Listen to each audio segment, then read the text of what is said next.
20-25 minute और ज़्यादा हो गए हैं, तकरीबन 50 मिनट हो गए हैं और कुछ नतीजे जो हैं वो कतरे की सूरत में गिरना भी शुरू हुए हैं।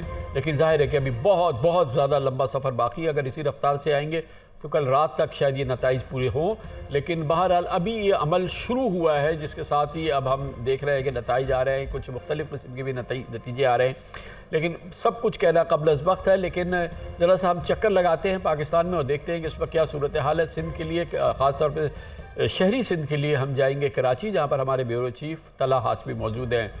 शुक्रिया तलहा हाशमी, बताइएगा कि अब हमारे पास क्या रिज़ल्ट्स हैं अब इस वक्त हमारे पास, ख़ास तौर पर कराची के हवाले से क्या सूरत हाल है?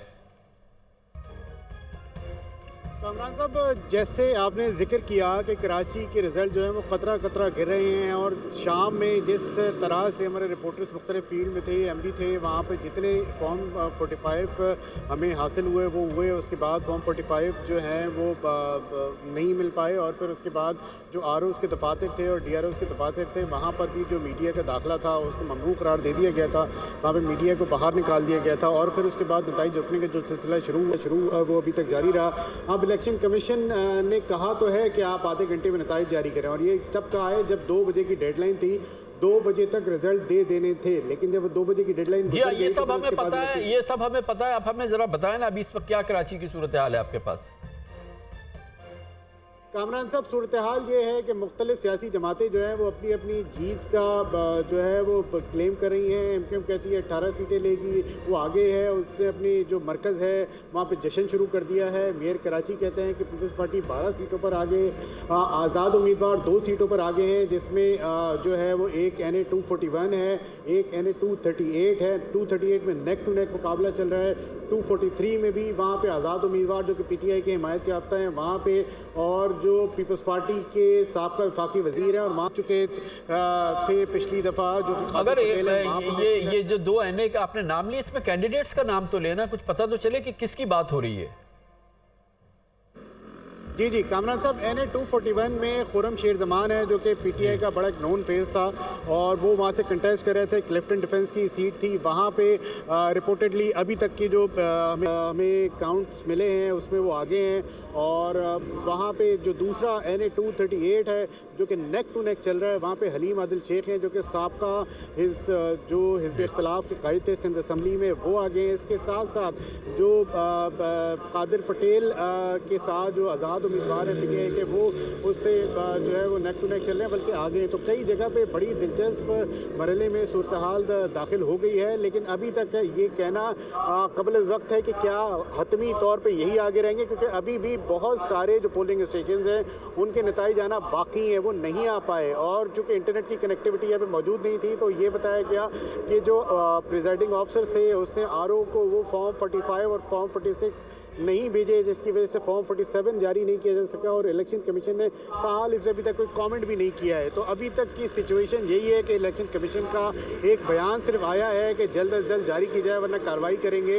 लेकिन अभी तक कोई भी मुकम्मल नतीजा नहीं आया सिवाय अंदरून सिंध के। अंदरून सिंध के चंद नतीजे आ चुके हैं, वो सबके सामने। लेकिन कराची जो सबसे बड़ा शहर है मुल्क का, जहाँ पे सबकी नज़रें हैं, जहाँ पे 2 सियासी जमातें कम से कम दावा करती हैं कि वो जीत रही हैं, और एक सियासी जमात जो कि हाफिज नईमुर रहमान है, वो कहते हैं कि धांधली हुई है, उनके लोगों को हराया जा रहा है। ये सब की सिचुएशन है ग्राउंड की।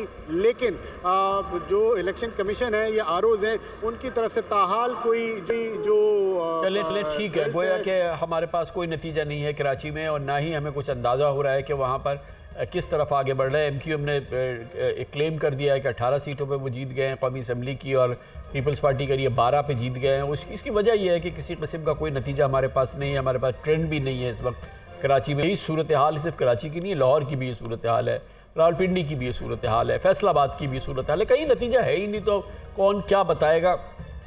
बलूचिस्तान का एक हम ज़रा जायज़ा ले लें, कोयटा जाते हैं जहाँ हमारे ब्यूरो चीफ इरफान सईद मौजूद है। इरफान, बताइएगा कोयटा की क्या सूरत हाल है, अतराफ़ का क्या अहवाल है, क्या नतीजे आए हैं, कोई ट्रेंड्स हमारे सामने आ रहे हैं, कौन जीत रहा है, कौन हार रहा है? बिल्कुल कामरान साहब, मुल्क भर की तरह बलूचिस्तान में भी कोई हौसला अफजा वो नताइज अभी तक नहीं आए। दूर दराज इलाकों से तो नताइज आना शुरू हो गए, लेकिन कोयटा में जो कौमी असम्बली की 3 नशिस्तें थी अभी तक उसका कोई रिजल्ट नहीं आया। सिर्फ उसके तकरीबन 10 से 15 पोलिंग स्टेशन के नताइज सामने आए हैं, उसके बाद अब तक कोई रिजल्ट देने के लिए तैयार नहीं। इसी तरह सूबाई असम्बली की 9 नशिस्तें कोयटा में, जिसका एक मुकम्मल रिजल्ट आया, वो भी पार्टी की जानिब से दावा किया गया, हज़ारा डेमोक्रेटिक पार्टी की जानिब से, लेकिन आरओज़ की जानिब से अब तक उनका भी मुकम्मल नतीजा नहीं दिया गया। इसके अलावा हमने इलेक्शन कमीशन के दफ्तर में भी चक्कर लगाए, अभी से कुछ देर पहले वहीं पे थे, लेकिन उनके पास भी अब तक कोई रिजल्ट नहीं आया। आरओज़ के दफ्तर में बड़ी बदनज़मी देखी गई, वहाँ पर जिस तरीके से लोग नताइज लेकर आ रहे थे, फार्म 44 लेकर घूम रहे थे, लेकिन उनको वसूल करने वाला कोई नहीं था, जिस पर हमने DRO जो थे, डिप्टी कमिश्नर कोयटा, उनसे भी रब्ता करने की कोशिश की। उनकी जानिब से भी कोई मीडिया को हौसला अफजा जवाब नहीं दिया गया। मीडिया को वहाँ पर ना तो कवरेज करने की दी जा रही है आरओज़ के ऑफिस में, और ना ही उनको नताइज के बारे में आगाह किया जा रहा है। कोयटा जहाँ पर छोटा सा शहर है, जहाँ पर 9 सूबाई नशिस्तें थी, लेकिन अब तक उनमें से किसी एक का भी मुकम्मल नतीजा सामने नहीं आया है। इसी तरह कौमी असम्बली की जो 3 नशिस्तें हैं, NA 262, NA 263 और NA 264, अभी तक इनका नताइज भी इनके भी सामने नहीं आए। तो सूरत हाल मुल्क भर की तरह बलूचिस्तान और ख़ासतौर पे कोयटा में भी ऐसी सूरत हाल है।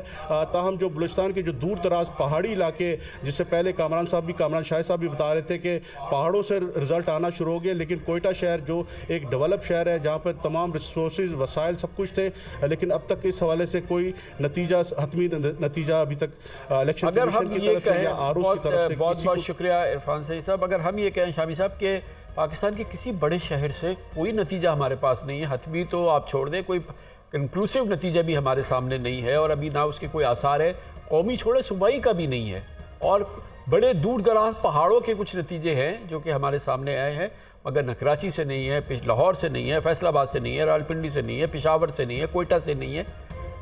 अजब सी सूरत हाल है। खान साहब अब क्या इसमें करें। आपको याद होगा जब बलदियाती इंतखाब हुआ था कराची में, तो वहाँ नताइज की क्या सूरत बनी थी। हाँ, और यही सूरत हाल यहाँ है।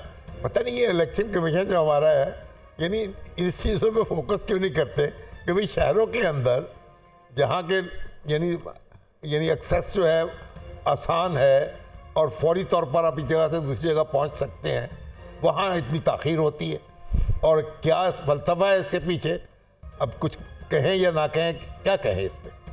नहीं, अगर इस वजह से नए साहब ये जो माहौल है, on a very serious note, इससे इलेक्शन की क्रेडिबिलिटी और इस पूरे प्रोसेस की, जिसके लिए कौम ने इतना अरखरेजी की है और इतने फाइनेंसेस खर्च हुए हैं, और कितना क्रिटिकल है कि ये इलेक्शन हम कितने किस पस मंज़र में कर रहे हैं, कि इसके नतीजा वगैरह जो है वो बहुत ही जल्दी से साफ़ सुथरा सही तरीके से आ जाए, ताकि ट्रांसफ़र ऑफ पावर वगैरह भी एक मौजूद तरीके से हो जाए। कम अज़ कम हम जैसे लोग तो उसके नतीजे को तस्लीम करें, लेकिन जब हम ही इसके बारे में इस किस्म के सस्पेशन हार्बर कर रहे हैं, तो कौम तो फिर इसके बारे में पता नहीं क्या सोचेगी।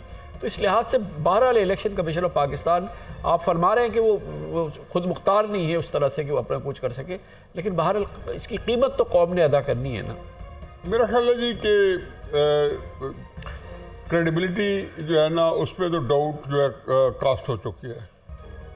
जो शकूक व शुबात हैं वो तो अब एक दफ़ा धब्बा पड़ जाए तो मिटाने बड़ा मुश्किल है।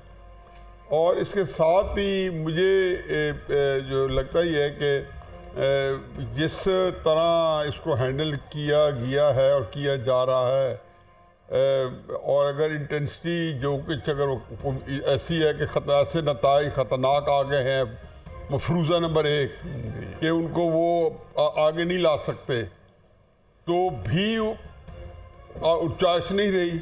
इसका मतलब ज़्यादा स्ट्राइक बढ़ेगी, ज़्यादा कंट्रोवर्शियल होगा, ज़्यादा उसके अंदर जो है एक शिद्दत और हिद्दत और तनाव बढ़ेगा। और अगर वो नहीं है और ये बना दिया गया है, तो फिर उसको कैसे मनवाया जाएगा? क्योंकि हम ये भूल जाते हैं कि ये 24 करोड़ 60 लाख लोगों का मुल्क है लेटेस्ट हमारी मरदमशुमारी के मुताबिक, और इतने बड़े मुल्क के अंदर इस तरह के वाक़यात जो हैं उनको लेके जहाँ पे आप कंट्रोवर्शियल हो जाएं या होने के अमकानात हों, उनको लेके चलना मुमकिन नहीं है, बल्कि इंतहाई खतरनाक है। ये मुल्क की सालमियत के साथ खेलने वाली बात होती है, क्योंकि जब ये चीजें बढ़ती हैं तो फिर बढ़ती जाती हैं, बहुत फिर एक से दूसरी खराबी आती है। मुनासिब बात की है सलमान गनी साहब, जैसे कि इशारा किया न्याय साहब ने कि चले नापसंदीदा नतीजा आ गया है, तो अब उसको छुपाने या उसको दबाने या उसको स्पिन करने में तो फ़ायदा नहीं है ना, क्योंकि जो जज्बात है वो अपनी जगह मौजूद है और ये कोई नई बात नहीं है। ये किसी के लिए भी अचंभे का नतीजा नहीं है। अगर नापसंदीदा भी है तो ये किसी के लिए अचंभे का नतीजा नहीं। सबको मालूम है कि क्या परसेप्शन है, क्या चल रहा है। ओपिनियन पोल सर्वेज थे, सब बता रहे थे 60%, 70%, 60%, 70%। कुछ लोग कहते थे यार ये सोशल मीडिया की हवा है, इसको आप इसको ना करें, लेकिन बहरहाल अभी ये तो फिर अवाम बोले हैं। अब असल काम यह है कि हमें इसको कैसे मैनेज करें और इन जज्बात को कैसे कौमी वहदत के अंदर उसको समोएं ताकि इससे नुकसान ना हो। मैं ये समझता हूँ कि इसको इग्नोर करना या अपनी गर्दन को मट्टी में छुपाने की कोशिश करना, इस हकीकत को तो नहीं हम झुटला सकते कि जो सामने आ गई है। देखिए कानून साहब, किसी भी जमहूरी मुल्क के अंदर सबसे ज़्यादा जो संजीदा अमल होता है वो इंतखाबात का है, और आप गुज़िश्ता दिनों में इनके बयानात, ऐलानात और दावे उठा के देख लें, मुझे ज़रा भी शुबा नहीं था कि इस तरह की कैफियत पैदा होगी। और अब जो सूरत हाल पैदा हो गई है, इसमें जितना डिले होगा उतना ही कन्फ्यूजन बढ़ेगा। और आपने दुरुस्त कहा कि इस सारी सूरत हाल के अंदर अब हम आगे की तरफ किस तरह